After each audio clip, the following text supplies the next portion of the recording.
We spent 22 days in that hospital, plus 14 at home, and we've been here 4, and the difference is so dramatic. My name is Krisie Holmes, and I'm a resident of Jonesboro. Been here 13 years.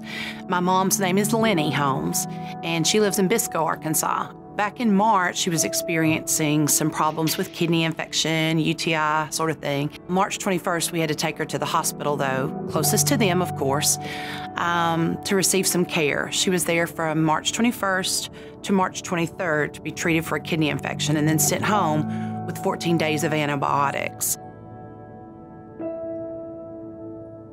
In the early morning hours on the 10th, the hospital called me and let me know they were taking her to ICU, that the rapid response team had to tend to her because of her breathing.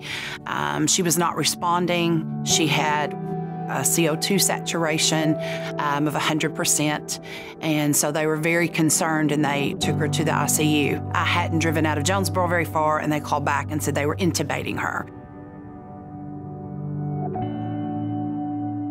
It just was a never-ending vicious cycle of seeing her fine and then seeing her deteriorate rapidly.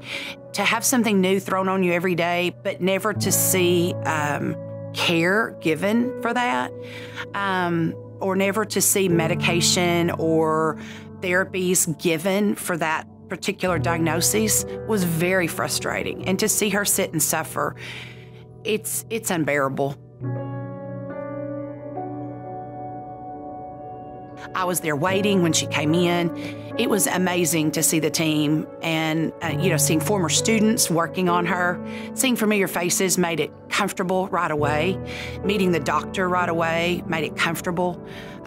Being asked, did I want to transfer records right away so that they could find things. I mean, everything was just instantaneous when we were in that ER.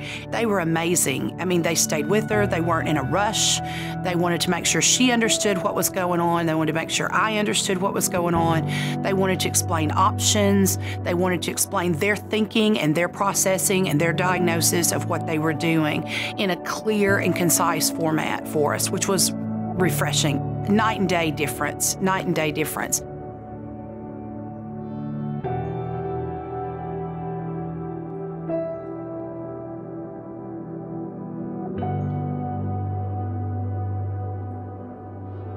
I had no connection with St. Bernard's as far as medical connection, except for friends or things. I knew that they had had great care, but no personal experience with the hospital itself. And I would recommend it to anybody. I mean, hands down, recommend to anybody, yeah.